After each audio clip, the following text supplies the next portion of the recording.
Let's talk. Your health and wellness podcast.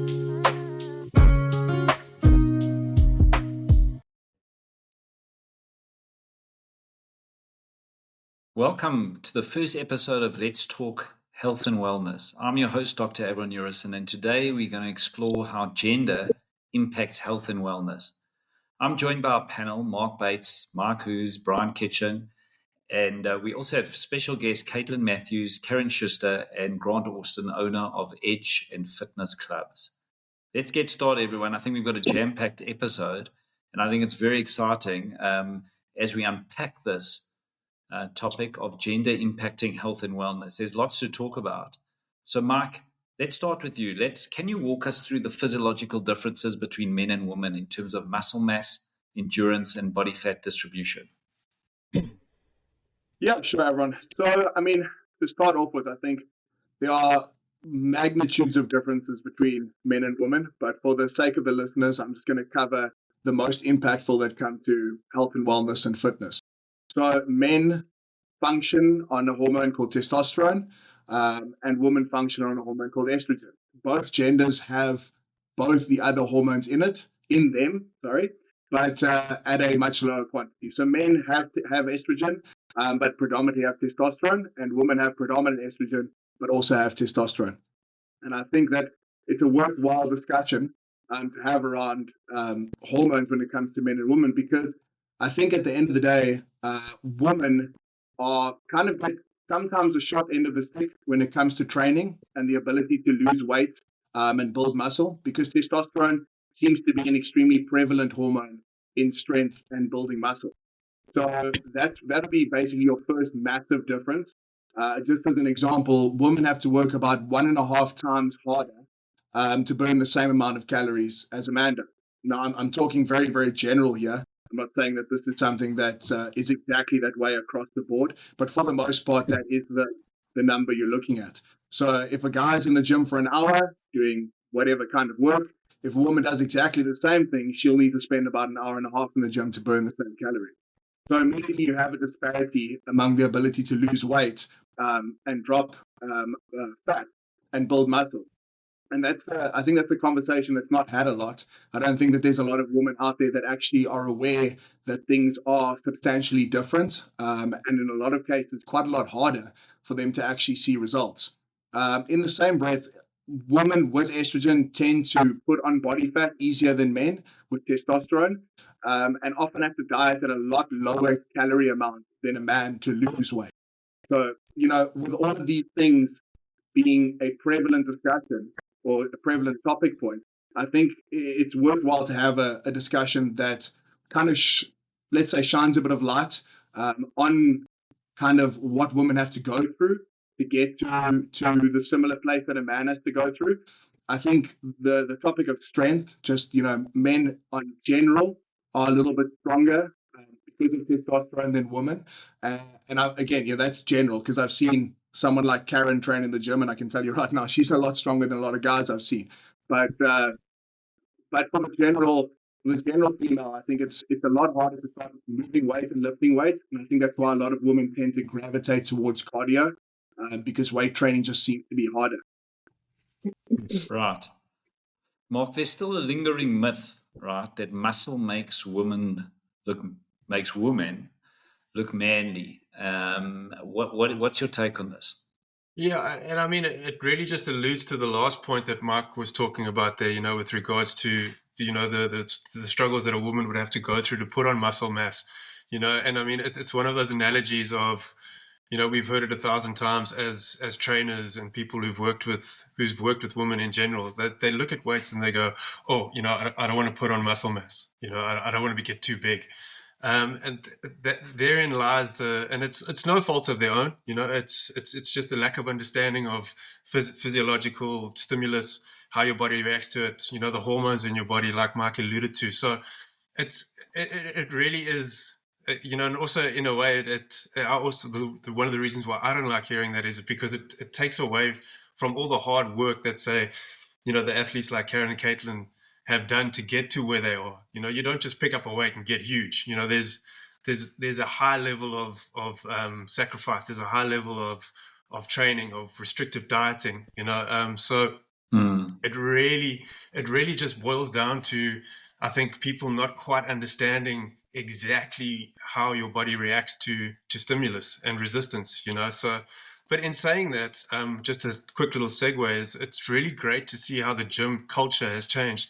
You're seeing so many more women on the floor lifting weights, getting stuck into strength training, and the cool thing is, I think the more we sort of the more women start understanding that they're not going to get big by lifting weights. They're actually going to tone. They're going to tighten up those areas that have been a bit difficult to do just by doing cardio. Gone are the days where you walk into a gym and you see the men slinging weights and the girls in the cardio machines.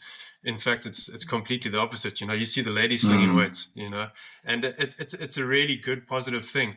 And I think the more people start understanding, and the more these type of podcasts happen, and especially women start understanding that weights is really, really good for you.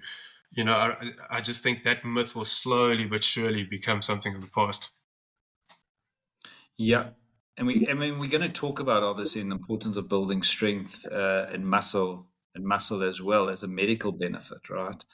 But Caryn, from your perspective, what unique challenges do you think women face in the fitness industry compared to men, bearing this in mind?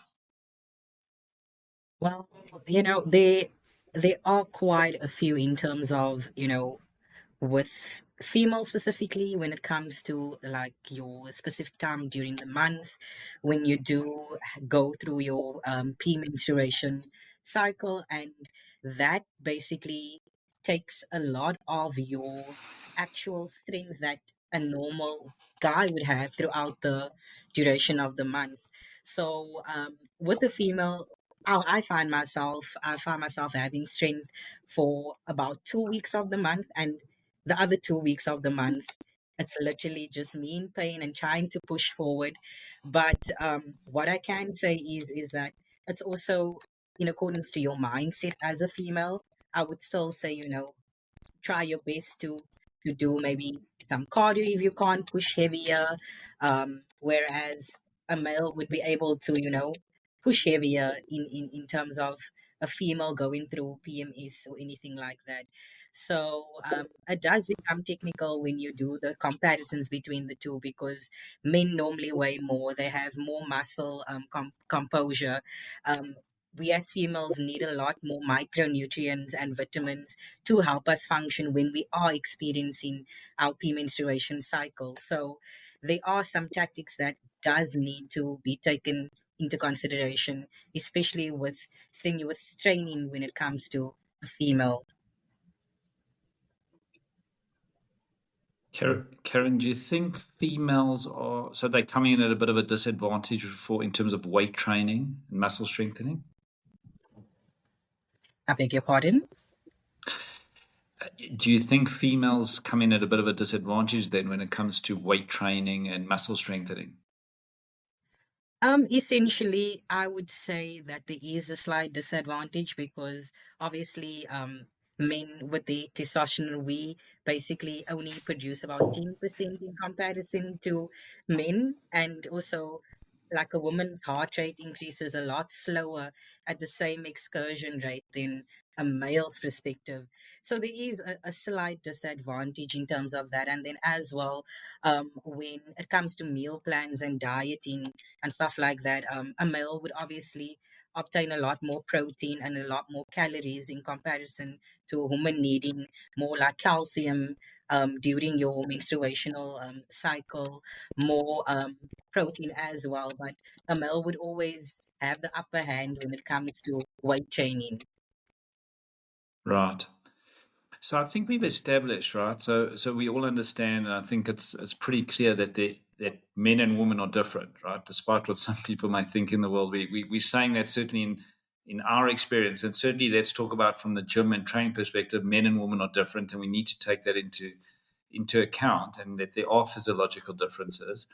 Let's move on to strength training, right? And the misconceptions and benefits and some differences between men and women. Caitlin, can we talk about that, strength training, and what are some misconceptions you've come across about women lifting weights? Well, in my own personal experience, so in the beginning, it kind of got me into it. So when I started off my journey, I was very tiny, very, very thin. I basically had no upper body strength whatsoever. So training in a gym environment and seeing other people like, if not the same kind of build that I am, but they're stronger than me. And I'm like, yo, but like, how is she lifting weights like that? And I'm doing my best. I'm eating what I'm supposed to be eating, but I'm not getting to that level that she is at, or say, for example, my partner. But the thing is, I think for us, it's like we have to understand that it's a slow build. Like you're not going to wake up tomorrow and have the strength of the person next to you. You know, you got to keep at it and keep at it. And I think for women, we do take a lot longer to build things. So with a little bit of an advantage of being a stockier girl or someone that genetically is a bit more built, you're still going to take time to build up to that, strength that you're looking to get to. And the thing is, we 100% have a little bit of a disadvantage in that sense with regards to like the hormones and stuff. During our menstrual cycles, we are very weak compared to what we used to are. And I think also mentally, that hits us and knocks us, and we feel like, okay, now I'm already feeling demotivated. I'm not getting strong as quick as I thought I would. On top of now having these weak moments throughout the month when you're Caitlin, if I may ask you this, so what did something change in your mind mentally that you said, I can actually do this. I don't have to live under the same misconceptions about what I can do and the type of weights or what type of muscle training I can undergo. Where was the shift? Was it first in your mind, your mental shift, or was it through gradually progressing, I suppose, from a physical training perspective? I think in the beginning, it definitely was, well, what have I got to lose? If I keep at this, I'm mentally enjoying coming to the gym. I feel good after this. I feel like the mental state of things was helping me a lot.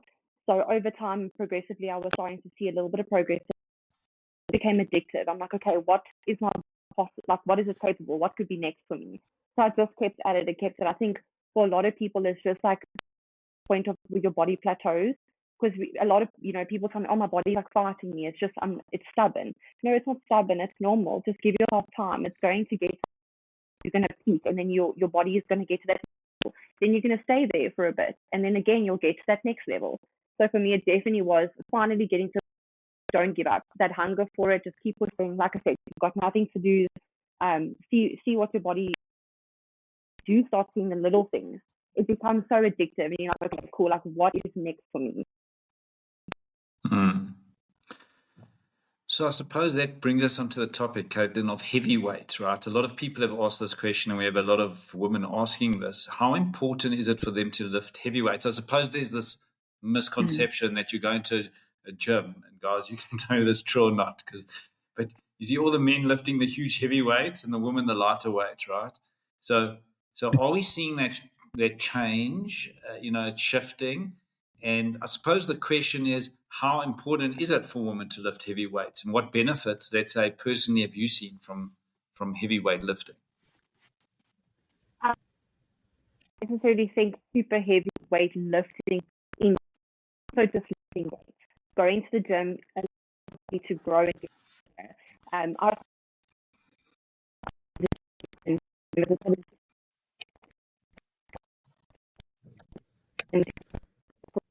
bonus. If you want to physically get stronger, you want to feel better. For me, battling with upper body strength, there's opening a.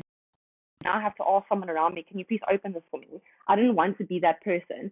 So for a female, just having a little bit of it sounds silly, but like, you can open stuff for yourself. You can pick up stuff for yourself. You can move things around for yourself. And you feel better. You feel, I think for me, when I was very, very tiny, I felt weak all the time. And I felt, I'd walk a little bit. I'm like, oh, okay, so I need to sit down. Where lifting the weight, your body builds up endurance and resistance to things. So it does overall affect your daily life, where you feel like you can manage more. You can get through the day better, being able to do things without that fatigue.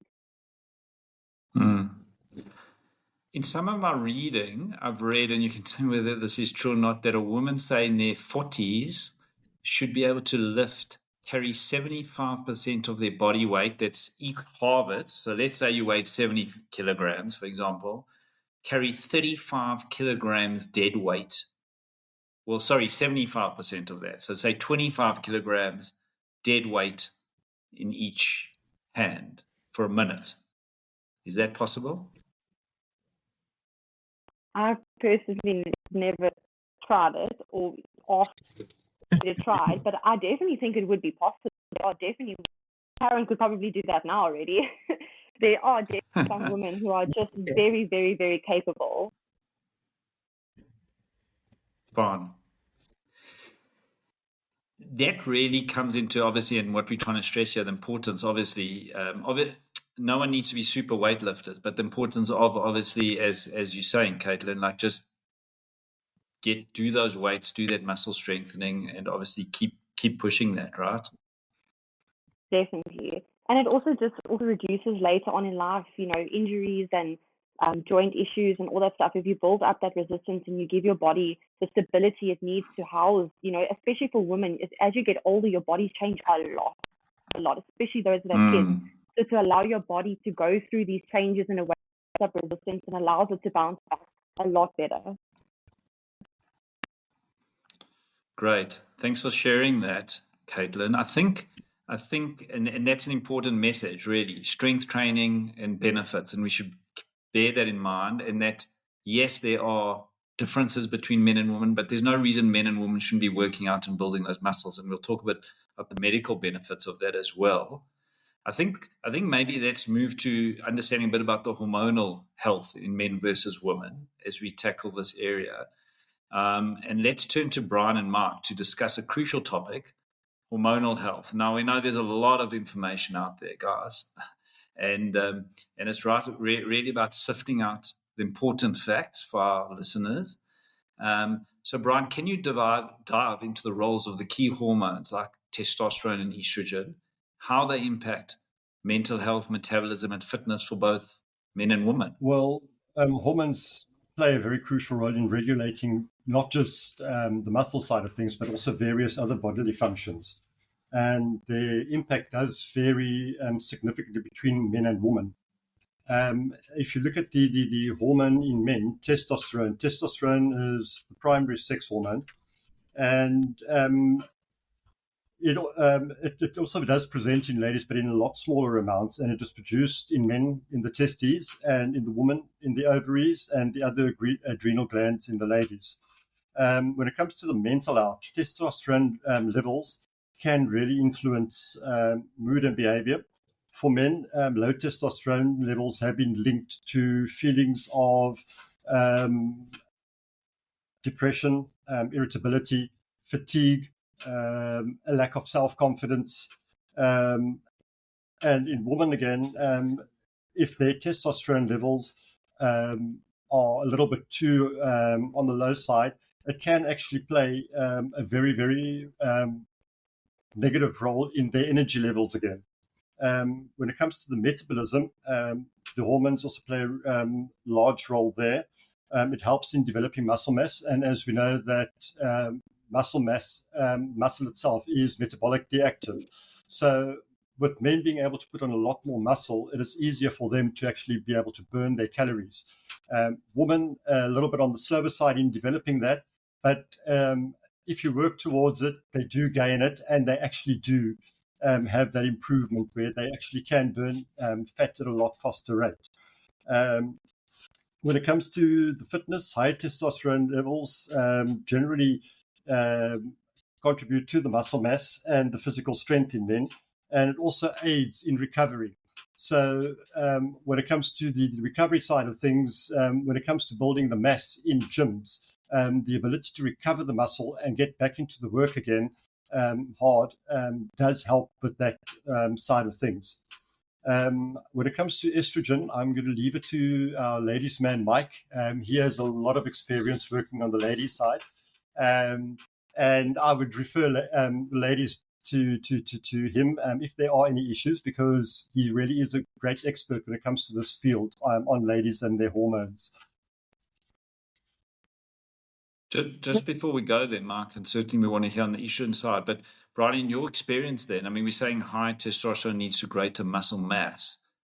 Do you find that men are potentially with normal testosterone are asking for increased testosterone to increase their muscle mass?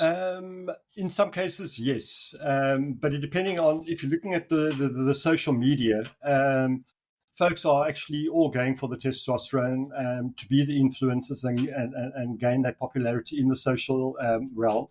But then also, if you're looking generally, this is now a negative on the medical profession. If you look at the past, the past levels of testosterone in the blood, that has decreased radically, but yet they have said that the new lower levels are the new norm. And we find that things that are in the foods, like the BPCs and all of the others, they are actually suppressed. The glycophates in the toxins that are sprayed on vegetables, they will decrease both in men and women the estrogen and their testosterone, which does lead to a lot of other negative effects. The microplastics that actually work their way into the body can actually find their way into your testes and hinder the development of sperm, and in some cases actually affect the mobility of the sperm, which makes reproduction a lot more difficult.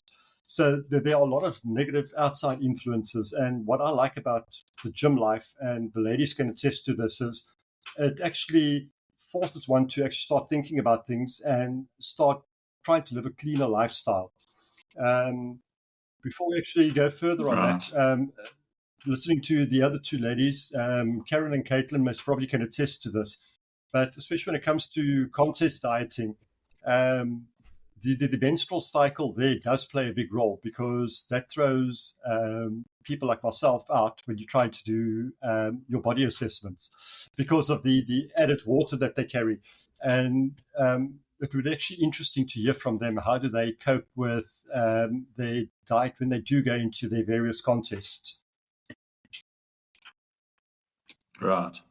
And I think we will look at that and try and understand that a little later in this podcast. But Mark, maybe as Brian mentioned, maybe you want to just give us a bit of insight on estrogen and your experience with that, and how it affects female health in their training. Sure. Thanks, Brian, for the glowing review on my female capabilities. So I think Brian covered a lot of the important kind of keynotes when it comes to hormones. Estrogen is produced in the ovaries in women. It strongly affects mood, which I'm sure every guy with a girlfriend can attest to, or a wife. But again, I think in saying that, when it comes to discussing females and their physiology, I think it's really, really important to start by understanding that women actually have 4 different physiologies. Women go through their follicular and their luteal phase within their month, in their menstruation cycle. And I see so often with past clients of mine where women will weigh and measure week on week. And it's such a weird phenomenon to me, because you're measuring 4 different physiologies. You're measuring 4 different hormonal structures across a month, and you're upset because you're gaining some centimeters here, or you've gained some weight week on week, and it just doesn't make sense for women to track their goals week on week. It makes a lot more sense for women to start tracking kind of month on month. And when I say that, I used to have clients that I would make sure, if they in the ovulation phase, the next time that they check is in their ovulation phase, and they measure that against itself, not their ovulation phase versus their premenstrual phase versus the weeks in between. So I think there's a strong discussion to be had for women to start looking at where they start their training. Are you starting your training in a bad time? I think, Caitlin and Caryn will be able to say that and I think all women would be able to say that there's a really bad time in their month. And it's different for different women. Some women have very, very mild PMS, and some women have extremely severe PMS. And I think that if you as a female can understand that you don't want to start a diet in the worst time of your month, when it's going to be the hardest, when you are feeling weaker, when your testosterone is lower, Same with your training. A lot of women they get a workout plan for 4 weeks and they try and make it through, and they get to the 2 bad weeks of the month and everything falls apart. And that's to be expected, because it is supposed to be hard at that time when it is hard for them. So, for me, my suggestion always goes towards have 2 really hard weeks of training in a month for a lady, and have 2 weeks where you take it a little bit easier and you kind of give yourself a bit of a break, because you are dealing with estrogen, you're not dealing with testosterone. And the strong scientific indicators for estrogen is they don't work. It doesn't work as well as testosterone when it comes for recovery. So you don't recover as well as a male with testosterone. You are going to be weaker in certain weeks of the month. And those are things that it's not something to try and ignore and barge through. You're not doing yourself any favors by doing that. So I think when it comes to the estrogen side of things and the female hormones, I think for women to best understand, or for any listener to best understand hormones and themselves, is to really kind of take a look at what their cycles look like and where do they find that they struggle week on week with their training, with their dieting. Yeah. Now, I think that's really important. And I think we're establishing the driving hormone, obviously for men is testosterone, women is estrogen. And I think it's great we've got Caitlin as our guest on the show today. So Caitlin, and you don't have to get too personal here, but how do hormonal changes, especially in estrogen, affect your training and overall fitness? Have you found that to be an issue, and how have you sort of overcome it or dealt with it? I definitely think there definitely has it has a toll on your fitness training. I find there definitely are times of the month that my strength is up and the other times when my strength is down. And it's tough to build muscle when you don't have a lot of testosterone. Your body does take a bit longer to get to where you want to be. But I think, it's just as long as you remember the goal and remember that you are on a journey, then it's the more mental side of things for females. Personally, what I feel is that as long as you get past that mental block of like, go to the gym, even when you're feeling crappy, like go to the gym when you don't want to, when you're not feeling motivated, when, the fact that you showed up for yourself, that is what really matters. And I think already being able to jump over that hurdle of just getting yourself to the gym, you're there already. Like now you can get the work done. Even if the session is only a 40% session, you did something. You didn't just stay at home. And that whole, the serotonin, the good hormones, the good feelings you get from being at the gym, when you get home, you feel accomplished. You feel like you've achieved something. And for a lot of women, that is more so than the actual fitness side of things. It's the feel good. It's the I feel better. I'm achieving something. I'm accomplishing something. And for me, like already naturally someone that has low estrogen levels, my testosterone levels are a little bit more elevated for a normal female, just because of my genetic makeup. My sister's exactly the same. She's got PCOS. She also deals with a lot of hormonal issues, and she finds that training when she's during her monthly cycle is torturous for her. She says it feels like she's dying while she's training, but she says afterwards that feeling that you get, it's so good. She feels like her cramps are always less, and her body doesn't feel as sore, and we feel tender during that week. So I do definitely think that forcing yourself to go, there's way more benefits than there are things holding you back. It's just that of getting yourself to the gym. And from what I'm hearing, Caitlin, you obviously have to be sensitive to your cycle and know where your hormones are at, and just be aware of that. I would definitely say which we're posing. It's like being a girl, as long as you know, week 1 to week 4 is this, week 3 to 6 is this. As long as you kind of know what about you working with, then you know yourself. If you're feeling, I feel weird today. Yeah, but you know why you feel weird, because it's day 4.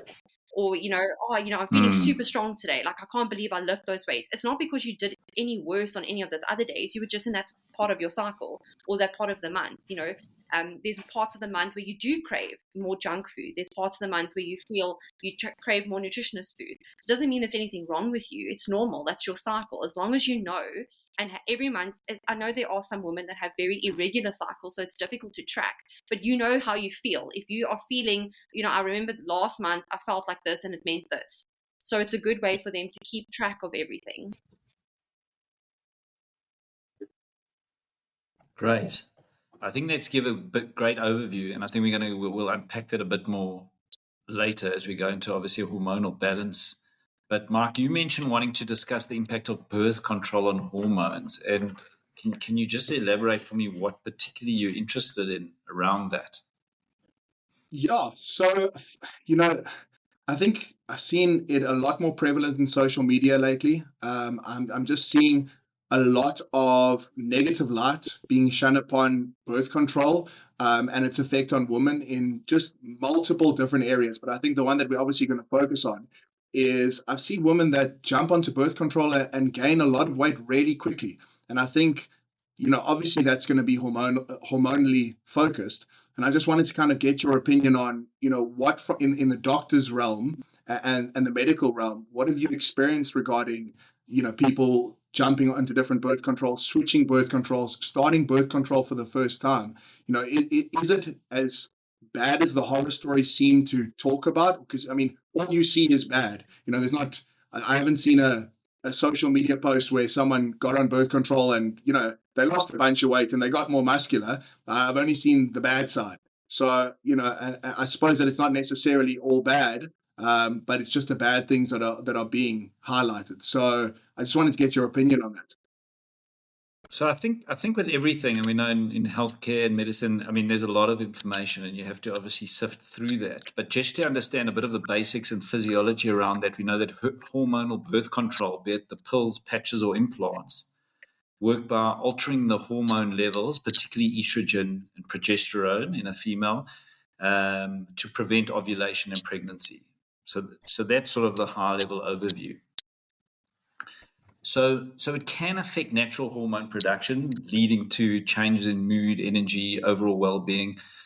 And some women do experience sort of that imbalance when coming off birth control as well, as their bodies readjust. So in other words, what you're giving your body is an unnatural type of hormone over a period of time just to prevent that ovulation. And then when you stop it, your body just readjusts and you start producing your own hormones again. And so it's just to talk about a few things like the weight gain myth, right? While many women believe birth control causes weight gain, studies show no consistent evidence linking birth control to significant weight gain.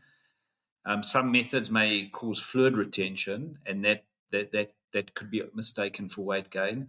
But we need to, and that's an important point, which I sort of want to bring out on the show as well. One needs to look at the data and studies.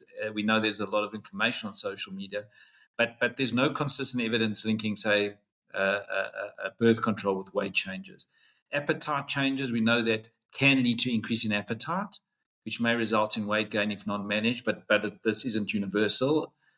And then I think the key thing is insulin resistance, right? So there is some evidence that birth control can lead to changes in glucose metabolism, particularly insulin resistance, and especially in women predisposed to diabetes or sort of originally insulin resistance before they started. So there is evidence around that, and because it alters insulin resistance, there can be alterations in your metabolism, and therefore how you're growing mass, be able to build muscle, etc., etc. And one would have to manage insulin sensitivity with women who are obviously taking birth control, who maybe are more predisposed to that type of insulin resistance. But I think Mark, each woman reacts differently to birth control. So you've got genetics, you've got health conditions, you've got lifestyle, you've got a whole bunch of issues. And therefore one has to treat it with caution in terms of if people are saying no, well, it's terrible for this, etc., because we know it's well used, and well used amongst females, and one has to really look into it if people are saying, well, it affects this and affects that in terms of one's metabolism. Is there a particular area that you're finding a problem in terms of understanding? To be quite honest with you, I'd actually like to get Caitlin and Caryn to weigh in on this topic, just to if they've themselves ever dealt. I mean, if you don't want to say, by all means, you don't have to. But also, they obviously are in the fitness industry and they are surrounded by a lot of women with similar goals to them.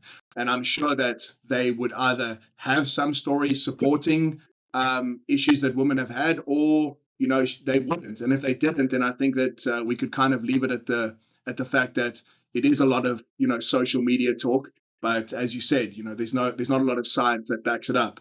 But yeah, just interested to maybe start with Caryn. So maybe I we can, definitely Caitlin, can we move across to you? Maybe have you, in terms of whether you want to, once again, without getting too personal around this, but I mean, in terms of birth control, and if you've ever used it, I mean, have you noticed that it affects your fitness or health or training? So personally, I've been on the pill now for 12 years. I went on it very, very young. I battled a lot with iron deficiency. During my cycle, I used to lose a lot of blood, and it was problematic. So the doctor put me on the pill, and I've actually personally never had a single issue. It's never caused me to have breakouts. It's never caused me to have weight gain or weight loss, any appetite changes, anything like that. But a lot of my friends do feel that their contraceptives cause issues for them. I do have a friend that's gone off of hers completely, and she feels that now she's got more energy and she's more active. But I don't know. Personally, I just feel like you haven't found the right one for you. If you find the one that works for you, can have amazing benefits for you. It just depends on coming across the correct one. Because yes, you might feel now because you're off the pill, you're feeling better, and you've got more energy, but that's why you're losing weight, because you're more active, because you have more energy, because you don't feel crap.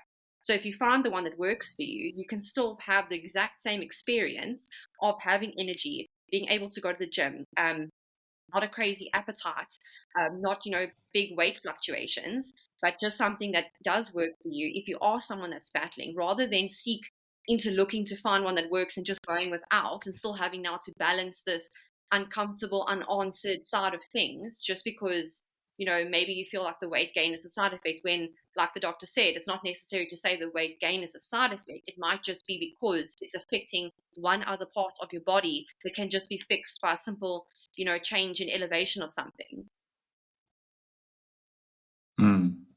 So I think the message that's coming out, and Mark just coming into that, is that I suppose there's no significant large pools of evidence that birth control would necessarily affect individuals. Of course, everyone's different on genetics, and if one is finding differences, then you should say maybe look at different alternatives, as we've seen. But you know what I mean? We shouldn't say, and I suppose what's going out there, you shouldn't say, well, because you're on birth control, you can't obviously train, you can't gain muscle, you can't do what you need to do, because actually you are getting you're just replacing what your body would produce in terms of hormones, and you're taking that sort of are you supplementing with that? Yeah. So just moving a bit on then, and I hope that answers our listeners' questions as well. And and the push there is obviously just obviously look through all the data and make sure that it's not just social media that's coming through and you haven't really looked into it. But maybe we can move on to societal pressures and body image coming out of this, and just to ask Caitlin, how do you recommend, obviously, women navigate around these pressures while staying focused on their fitness goals in terms of societal pressures, body image, what you should look like? The first thing I would start off with is don't hop on a trend. If all of a sudden, a certain type of exercise, a certain type of training is now the new hot thing, I would not recommend just jumping into that and throwing yourself in the deep end thinking this is what I need to do in order to look a certain way or to be accepted or to look beautiful or strong. If you need to assess your body, assess yourself, decide what is it that I want. Do I want to lose weight? Do I want to gain weight? Do I want to be strong? Because at some stage there was this trend going around of a thick girl. Everyone wants to be thick. So there were these young girls just going to eat themselves in a coma on the weekend thinking that a share box is just going to make my bum bigger. It's going to make me thicker and it's going to make the boys want me. And it was absolutely devastating to see this type of stuff on social media when there are so many healthier, better, more sustainable ways to reach goals. And also that's not a realistic goal. That is now something that's attention seeking. If I can give any of the girls or anyone, not even just female, anyone watching, don't do something for temporary gratification or for if you feel this is going to be a fulfillment thing, you need to do something that's going to change your life. You want to build healthy habits. So if you're looking at society thinking, well, she looks like that, and that means I need to look like that because I follow her, I want to be her. No, you are your own person. You cannot look at someone else's life and think, copy paste, this is what I need to be. You need to find what works for you. Check your budget, check your lifestyle, check how accessible it is for you to train. If home training is your thing, then make it your thing. Do it to the best of your ability. Stay away from trends, stay away from following, just because social media is dictating that this is now what it means to be beautiful, this is what it means to be healthy. We see fat burners are such a craze at the minute with people promoting this on social media, and you have young people that are soaking up this information thinking that this is now the correct way to go about achieving my goal, taking shortcuts. And it's not realistic whatsoever. Society and social media is so dangerous. You can go down such a loophole because people post what they want you to see. They don't post the real things behind closed doors. No one shows you what really happens when you take these risks or when you're living a certain way. They show, look, I lost 10 kgs in 4 weeks. You can do it too. But they're not showing all the hectic behind the scenes, doctors' visits, passing out, fainting, starving themselves. And that is the problem with social media nowadays, is don't take things off face value. Do your research.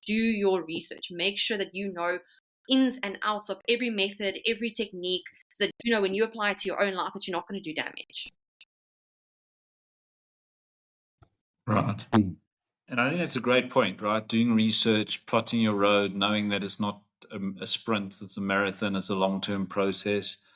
All such important points. And I think sort of that's what we want to come through with this show, not just this episode and our episodes going forward, is like really get the data, get the information and understand it. And don't just go in terms of take what's put out there in terms of social media. We're trying to avoid that in terms of information that's not real or valuable. Caryn, maybe if I can move over to you and ask you how you would recommend women manage symptoms of PMS, right? Premenstrual syndrome, hormonal imbalances while maintaining an active lifestyle. It's important to, stay on top of your game because nothing changes. As a female, you will constantly either face menopause or PMS throughout the month. So it's important for you to stay on top of your game, even if you're hitting small goals. If it's different to your actual weight training, you can maybe, decrease the intensity of your weights, increase the repetitions more, and maybe join Pilates or yoga or do stretching, but it's important to stay on top of your game, even when you are, facing your demons, having to go through that entire week of bleeding. It's not fun at all. But for myself, it is a mental game that you need to always tell yourself that it's going to be ongoing. And as you get older, personally for myself, experiencing hormonal changes every single month, I've been tracking it myself as well, and it doesn't make it any easier for you to just sit back and let that week, simmer. Just get up, keep moving, let the blood keep flowing, and as the days goes by, it does get better. But still try to hit those goals where you can. Right. Are there any? I mean. And what would you? I mean, we've really spoken a lot about women. Obviously, I think we're sort of maybe talking about premenopause. I don't know. Do you have any ideas in terms of postmenopausal? And Caitlin or Caryn, do you have any ideas on that we can give advice to anyone? From my point of view, I'd say that as I've mentioned, getting older really plays a big perspective because I started bodybuilding in 2022, and 2022 and 2024 was not that long ago if you look at the gap. But I've been tracking my hormones ever since, and it's so important to note that as time goes by, it does become quite difficult, but you still need to maintain a healthy balance. And also what I've experienced myself is that when I constantly go off the contraceptive during prep time, my hormones is at a certain level of, I don't experience any PMSing, which is crazy, but I've gotten to a point where it must probably be because I'm sticking to a specific diet plan. I'm drinking a certain amount of water. So it becomes very monotonous over that 6 month time period when you're on your prep. And as soon as I get off my prep and I go into my off season, I go back onto the contraceptive, then I'm telling you the hormones are quite all over the place because they're trying to figure out, okay, you've been off it for quite some time. But it's also important when you do go back onto it, go and do your health checks, check your blood pressure, check your cholesterol, so that you do have some sort of guide to know, should you stay on this contraceptive? Is this the one for you? Are you heading into early menopause? It does become quite concerning, and that is something that I specifically go every month to the doctor for, so that I can get an understanding of where my body is at. And quite recently, my doctor advised me, try some vitamin B for your energy levels during that specific time of your premenstrual cycle, and see how that works for you. And it has been working for me because as a 32-year-old, with not having my parents to kind of find out, is it something genetics that I might be experiencing? And unfortunately, they're not here. They've passed away, to find out those details. So it is quite important to still keep tracking that, whether you are finding yourself experiencing it or not, because it might just come up in the future. So it is good to know. Great. Thanks for sharing your insights on that. And I think that's very valuable and we should bear in mind. Grant, as a gym owner, we haven't heard much from you, but it would be great to hear from you now. I mean, we know you've got a whole bunch of gyms around the country, but what trends have you noticed regarding women's training in gyms? And I'm sure it's very interesting from where you started to where it is now in terms of the trends of women training and how they're training. Yeah, definitely, everyone. I mean, it's fantastic to see more and more women coming into the gyms, and obviously not just being in the aerobic studio and stuff like that, actually out on the weight floors and that. And we actually started to increase the size of our weight training floors specifically for that. More benches, more dumbbells, a bigger range of dumbbells, and more sets in the lighter weights and that kind of a thing. So everybody can get a set of dumbbells and do their workout, get in and get out. What I found very interesting that Caryn was saying just now was, to keep your routine up, no matter how you feel. And to be dead honest with you, I've been in health and fitness for a long time, and I didn't actually realize that it was up to 2 weeks that ladies battled on their cycle and their strength. That's an eye-opener for me. I feel sorry for you ladies. I mean, it's tough sometimes when you wake up and you're not feeling that great and you have like maybe one bad day, but to have a week or two where it's difficult to train. But keeping your habits up is important.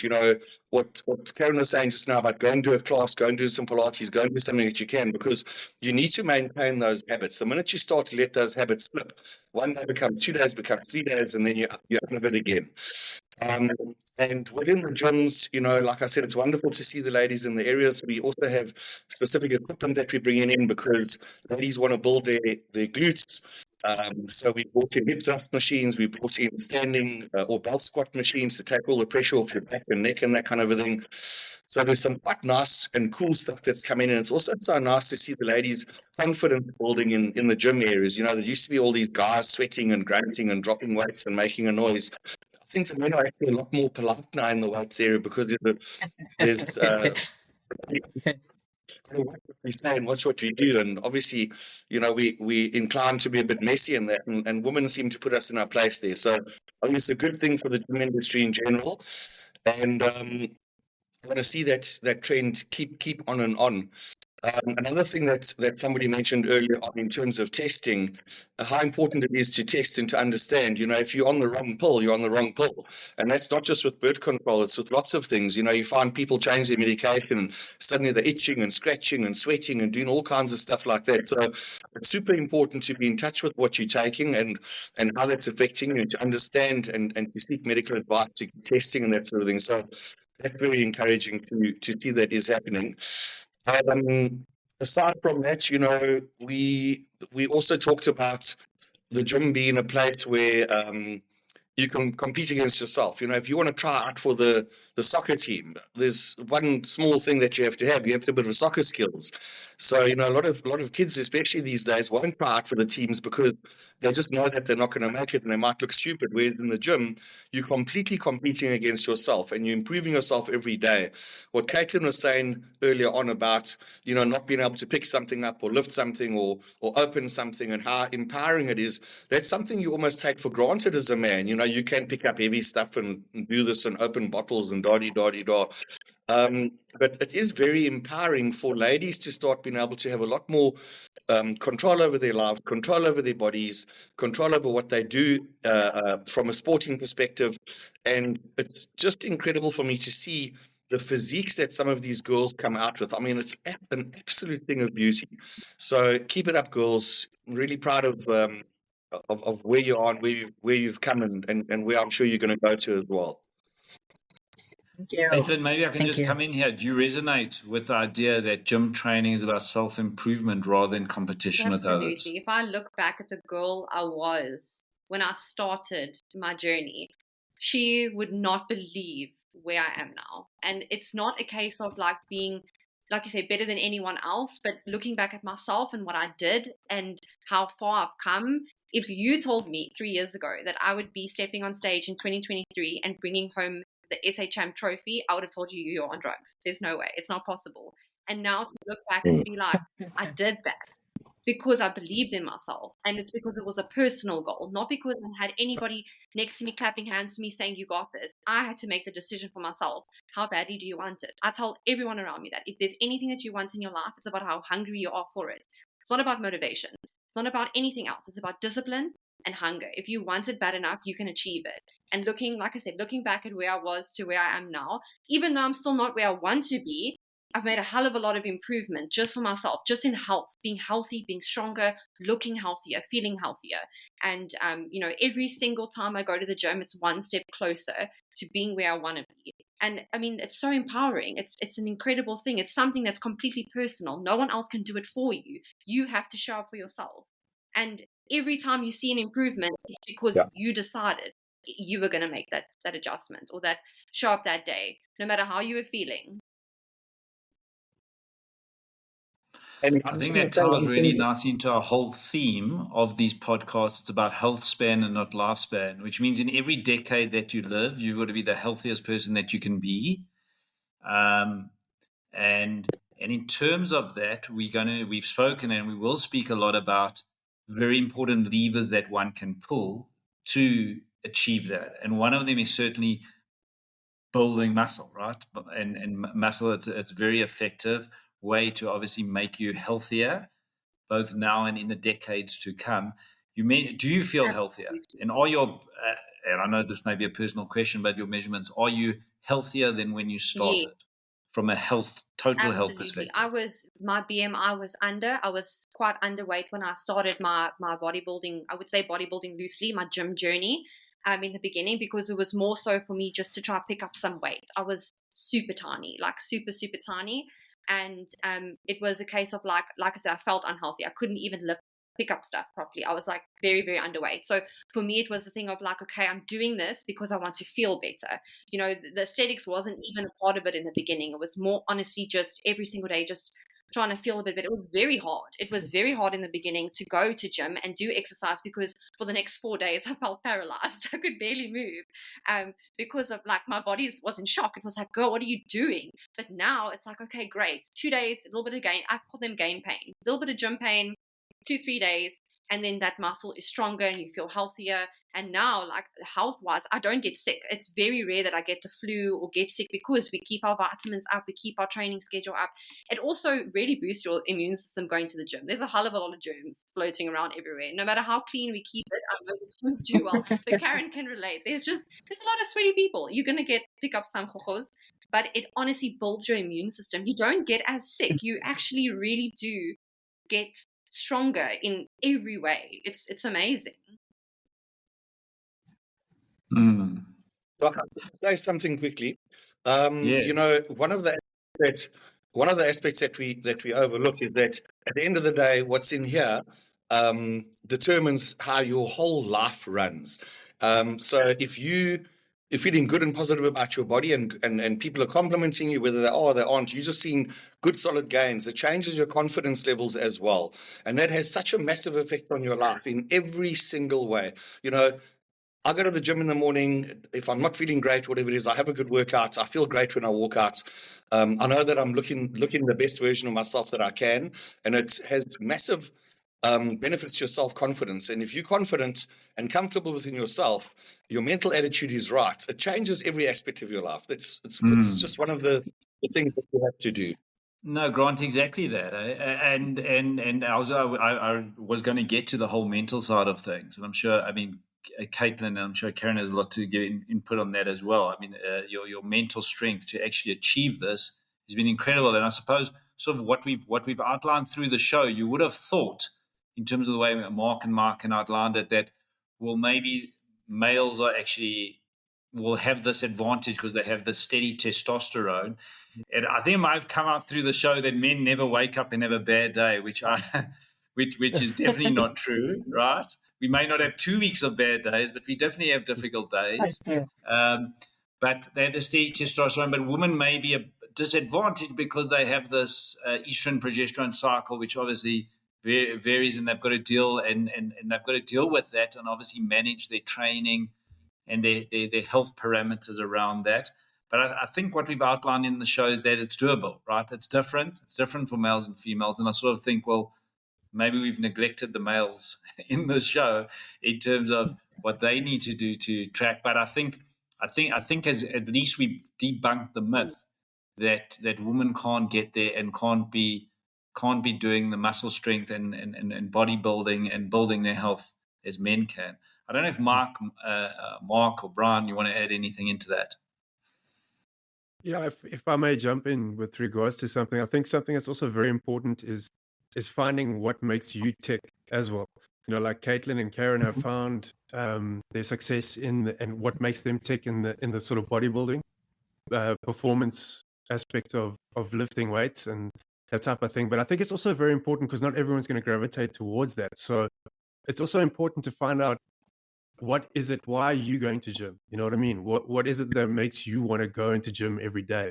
Because some people just generally don't like lifting weights, and that's fine. You know, but that's the other cool thing about the fitness industry. It's not just limited to weights. There's so many different aspects about it. And I think Grant alluded to it earlier. It's try a class, try this, try that. You know what I mean? Find something that makes you tick, that makes you want to wake up and be better and find a better version of yourself, because it might not be lifting weights. It could be getting really good at spinning. It could be you're chasing a marathon. It could be you want to learn how to box. You want to learn how to wrestle. You want to learn how to do Muay Thai, whatever. You know what I mean? But the only way you're going to find that is by also doing a little bit of internal work and asking yourself, why am I doing this? You know, because that's, I think, how you get the real longevity out of your training. That's once you found your why and the reason why you get up in the morning to go to do this. That's very important, because nobody wants to get up at 4:45 in the morning and go to the gym. But if you've got a reason to do it and you understand why you want to do it, you know, then it makes that sort of internal drive a little bit easier. So I think that's also very important. I just want to mention something. Yeah, I think just to piggyback off what Mark said, you know, I think all of us here that are in the fitness industry, I think we've experienced people asking us this question of what's the best exercise? What's the best way to train? It's such you know, you get it from young people, you get it from older people. It's like, what's the best way to train? And I think the simple answer there is whatever makes you go to the gym. Because at the end of the day, consistency beats out a good gym session every single time. If you go to the gym 5 days a week and have average gym sessions, you just move, you do something, versus you go once or twice and work out really hard, I promise you'll get more results from those 5 days, because consistency is always key when it comes to working out. So there is no such thing as, you know, go do weights, go spin, go do that, because maybe someone that's doing it that you look up to, maybe they love it. They love doing that. That's why they're consistent with it, and that's why they go do it every day, and that's why they have results. You might not like it, and putting yourself through something that you don't enjoy usually long-term won't last. So exactly. I think if anyone takes away, like, what's the best way to get results. Just find something that you enjoy that gets you moving every day consistently, and you will get results. A trend that I've noticed in the gym, and Yeah, I agreed. think Caryn, Caitlin, and all the other guys at Grant that are regularly in the gym might have picked up on, is you actually see that gyms used to be a place where there were brawny people with no brains, or blonde bimbos. Nowadays, you're actually having couples coming in and people working out as groups, and they're forming social connections, which is so much better than just digital connections, which we used to have in the past. And Yeah. there's interaction, there's communication, there's encouragement. And sometimes, yes, there's a bit of cockiness, but that actually does spur a person on. You might have a big guy working out with a small guy, and what happens is the big guy is going heavy. He encourages the small guy to go a little bit heavier, but the small guy teaches him a lesson. You can have better form by going lighter, and he'll drop his weight a little bit again. And so they learn from each other and they build from each other, which is actually great about seeing the new interactions that we are seeing currently in gym. And another thing that I'd like to mention is people like Caryn, Caitlin, the big boy, Mighty Hulk, Grant. People are afraid to approach those people because they see something that they are not just yet. But once you start approaching those people, you'll actually find they are a lot more approachable than the people that are there just for the image. And we found that a lot at our gym in Linton Grange, where I focus a lot on. You'll have the very big boys that do the old school stuff. The young guys run to them and they are actually getting helped. And it's great seeing that relationship. Whereas other places, the fancier gyms, we can't mention names, but the guys over there, leave me, it's my space, I'm looking good, I'm here to do my little social media photo shoots and everything else, which is just not the vibe that we are looking for in gyms anymore. We're looking for a nice sociable place. Fine, definitely, the gyms, the older guys can give advice on weight training and the younger guys can help you fix your cell phone. So again, it just adds to that give push pull, that push pull give take situation. It's a social place at the end of the day, and it should be fun. So it should be enjoyable. Exactly. Listen, I've been inspired. I think I'm going to put my alarm clock, even though it's a public holiday tomorrow, as you know. The true test, Doc. It's the true test. But I'm going to wake up early to go to the gym and push those weights and see what one can do, and obviously set the goals. And I think it's very inspiring. Obviously want to thank our usual regulars, Mark, Brian, and Grant, but specifically Caitlin and Caryn. Thanks for your valuable insights. I think it's about bringing people like you onto the show who live it and are experienced with it to give us valuable insights in how we can learn. And I think it's been really interesting to unpack this topic in terms of how gender impacts health and wellness. I think we recognize that there is a difference. One needs to take cognizance of that difference and then build your health and wellness around those differences. And you've shown what can be done. Agreed. So just to say thanks to our listeners for tuning in, and that we'd love to get your comments on all our social media platforms, Facebook, Let's Talk, and on Instagram, Let's Talk. And just to say that we'd love to have your insights, firstly on this show, and then any ideas on other topics or areas that you'd like covered, that you'd like our panel. We'd really like to unpack the topics that you are interested in on health and wellness, and invite guests onto the show that actually can help us unpack this. So thank you, everyone, and really enjoyed the show, and look forward to the next podcast. And until then, cheers. Thanks, Thank you everyone. for having me. Cheers. Thank you, everybody. Bye. Yeah.